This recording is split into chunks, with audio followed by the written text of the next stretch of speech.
All right, we will pick up with our second part of this Models of Abnormality lecture for this introductory unit of the class. If you have somehow started here first, there is a part one. Make sure you back up and watch that as well. So now we're going to get into the cognitive behavioral model. This is by far the most accepted model currently within the realm of therapy, right? If you've ever heard the term CBT, that stands for cognitive behavioral therapy. This is just a very popular model that we use a lot. So the cognitive behavioral model is basically what is the relationship between the thoughts that you display and the behaviors that you have. The foundational idea behind this theory is that your behavior affects your thinking, and then your thinking affects your behavior, and round and round and round we go, right? It's a cycle. So to make progress in abnormal thinking or abnormal behaviors, we need to be able to break that cycle. The cognitive behavioral model on the behavioral side really focuses on the impacts of punishments and reinforcement. At some point, an abnormal belief or an abnormal behavior was allowed to continue because it was reinforced in some manner. You got attention for it, you got comfort for it, something about it made you feel better. There's a lot of application on the cognitive behavioral model for addiction, right? Because I was really, really stressed and really upset, and then I got drunk and forgot that I was stressed and upset.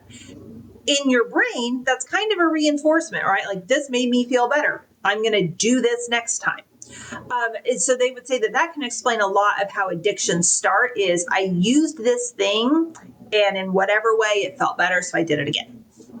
So they look at the impact of punishment and reinforcement. That should sound very, very familiar from your intro class. So in abnormal behaviors, it's important to change both your dysfunctional thinking and your counterproductive behaviors that are following that dysfunctional thinking. And you need to recognize, maybe I've continued to do this behavior because at some point it benefited me. It can be a part of that. Now, one theory that I really like, it was developed by I cannot talk today, was developed by a theorist and a therapist named Albert Ellis, and it's the REBT model, which is Rational Emotive Behavior Therapy.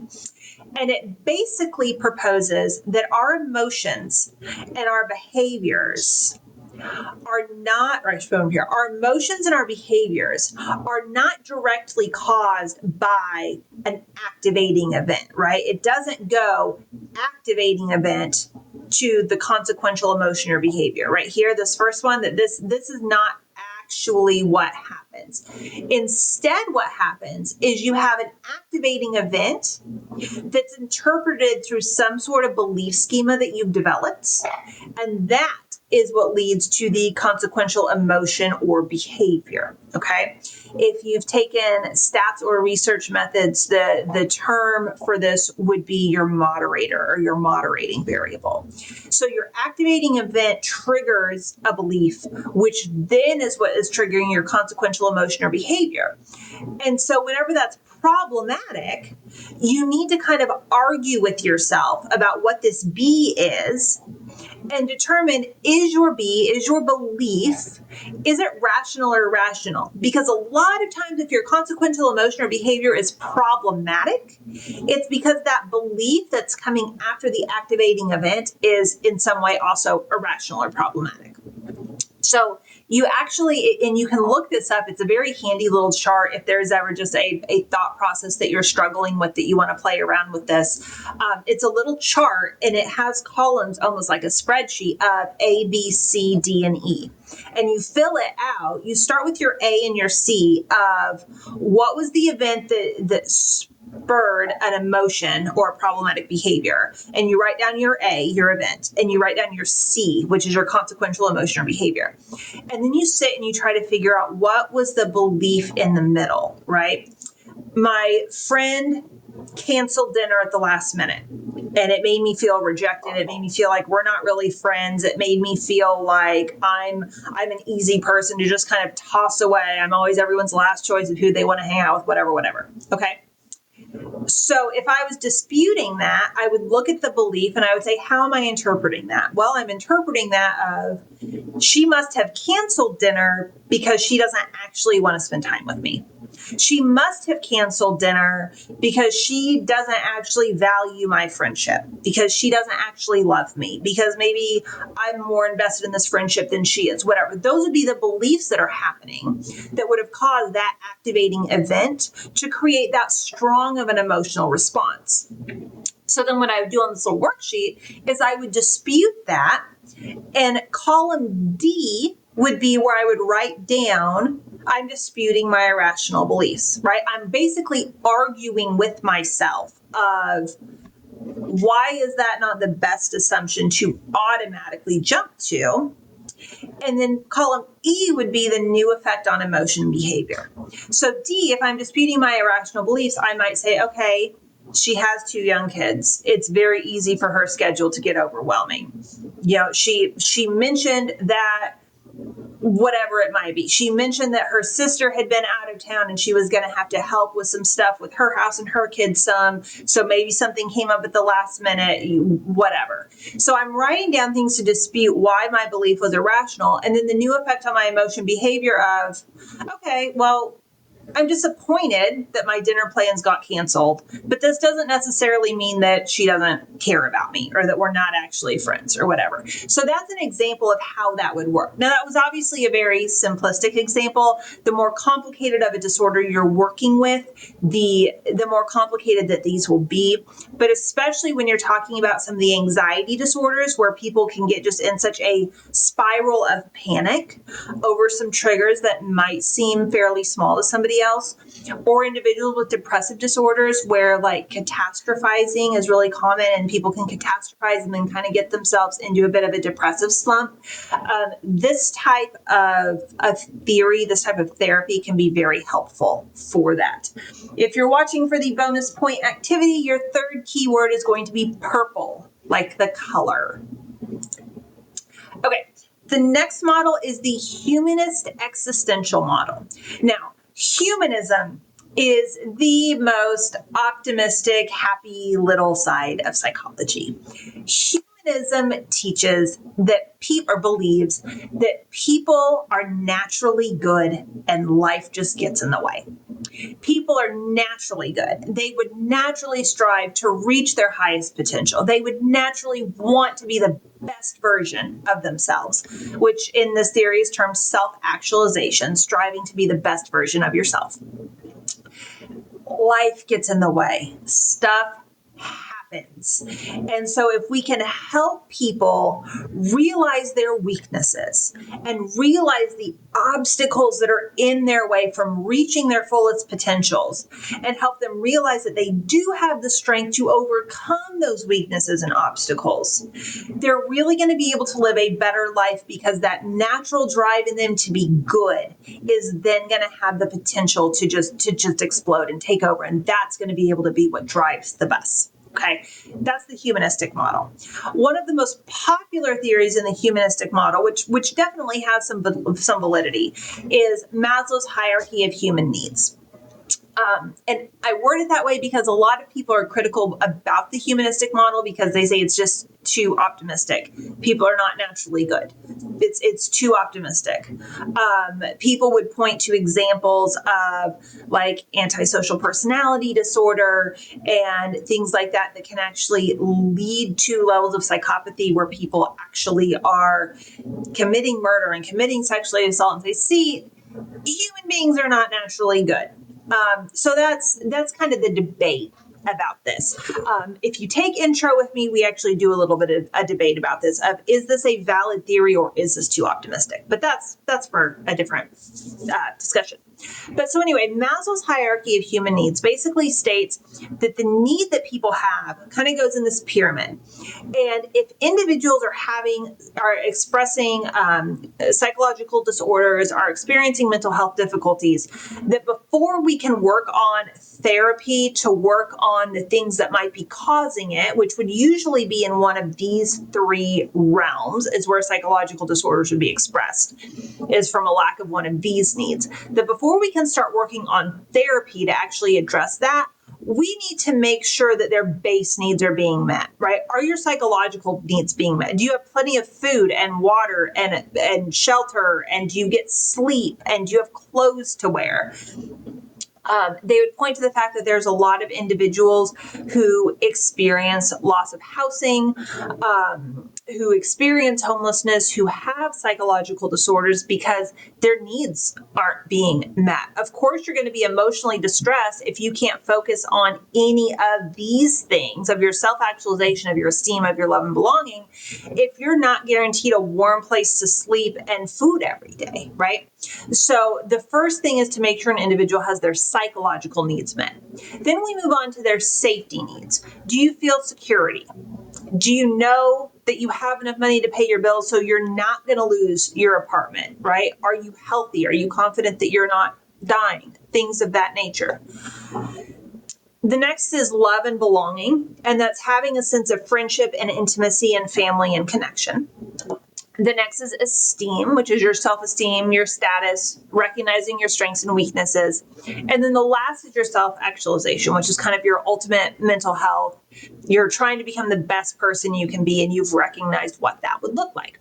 So if we're dealing with psychological disorders, we would start at the bottom, and we would try to pinpoint where in the needs that a human being has are things going wrong with this individual, that they're not able to kind of be up here and working on their relationships and working on their self-esteem and working on their self-actualization. The flip side of that is existentialism. And that's basically saying that, yes, and individuals need to have an accurate awareness of themselves. They need to be working on their self-identity. They need to be living an authentic life, but that doesn't necessarily mean they're going to be a good person. That's not necessarily going to be a positive thing. Everyone has the freedom to determine what kind of person they're going to be, and self-deception within that is what's going to lead to psychological dysfunction. Trying to delude yourself about what kind of person you are, not embracing the responsibilities in your life, not taking the initiative to give meaning to your life. So existentialism would say, yes, humanism has a lot of very, very valid points, but that doesn't mean that everyone's going to express this in the way of being a good person. That you can be devoid of a psychological disorder without necessarily having to be a good person, right? If that makes sense. And then the sociocultural model. That's the last one we're going to discuss because we've kind of wrapped developmental psychopathology into several of these because it really is a multi-theoretical model that it's taking all of these and building up to determine here's where different parts of development can go wrong and can lead to different disorders being expressed. So you can really apply any of these to developmental psychopathology. So the sociocultural model is broken down into two key perspectives in your textbook. The first is the family social perspective, and this is that certain social labels and roles really impact how you express who you are. Are you straying from the norms of society, or are you in line with the expectations of society? And that was part of the purpose of that first activity of what is abnormal, right? Are you straying from the norms of society? There's also this idea of social networks. When we're looking at an individual who's struggling with a psychological disorder, we need to ask if there's deficient connections in their social world. Is there deficient connections in their professional world? Is there isolation? We see a lot of disorders that come with an element of isolation. And then we also have to look at the family structure and the communication. Family issues can cause individuals to behave abnormally. If an individual is from a dysfunctional family, things that they may have done for things to work when they were a kid, when they were a teenager, to keep their parents happy, whatever, could have really lit a match that led to some very dysfunctional issues as an adult. Not the flip side, because these two theories work very well together, but the other element of the sociocultural model, the other puzzle piece that we then look at is the multicultural perspective. So what does their family look like? What does their social realm look like? And then what does their culture look like? How do culture, race, ethnicity, and gender affect behavior? And how does it affect what we view as abnormal? One example that always stuck with me from grad school was this case study that we looked at of a woman who was from, I can't remember exactly which country she was from, but she was from Muslim Arabic culture, from one that was very, very conservative, very, very traditional. And she and her husband had emigrated to the United States, and she was in therapy, and the therapist was worried about her isolation, right? Was viewing her isolation as being abnormal. This woman hardly ever leaves the house. She'll communicate with her friends and family back home, but she's hardly ever leaving the house. She rarely, ventures out for anything. Well, but once they started really unraveling the pieces, where she was from, that particular pocket of that conservative Arabic Muslim Islamic culture, was that for a woman to be able to mostly stay at home and for her husband to take care of everything else, where she did not very often have to leave the house, was actually an indicator that she really had a caring and loving spouse. I'm taking care of everything. You take care of the house. You take care of the kids. I take care of everything else. So what the therapist here in the United States was saying, as though she's isolated, she never goes anywhere, this is abnormal, these are symptoms of depression, was actually very cultural of, no, like in my culture, this is a sign that I have a very caring and caretaking husband and a very functional life. So that's one of the things that we look at. Always keep in mind a cultural perspective in what is viewed as normal and abnormal. Make sure you have an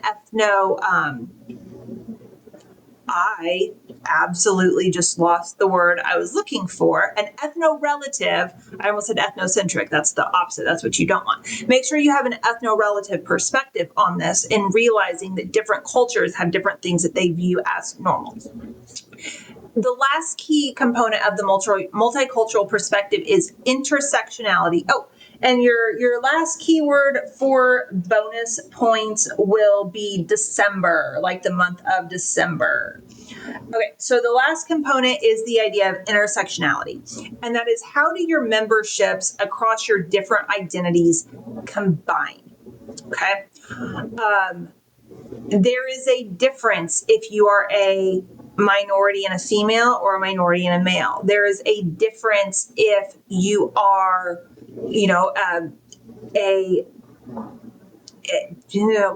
I can think of no examples. There's a difference if you are a minority and also identify as gay or lesbian versus if you're a minority or are you heterosexual. Like, how do your memberships across different identities combine to impact to impact how much those identities create perhaps stereotypes, discrimination, prejudice against you.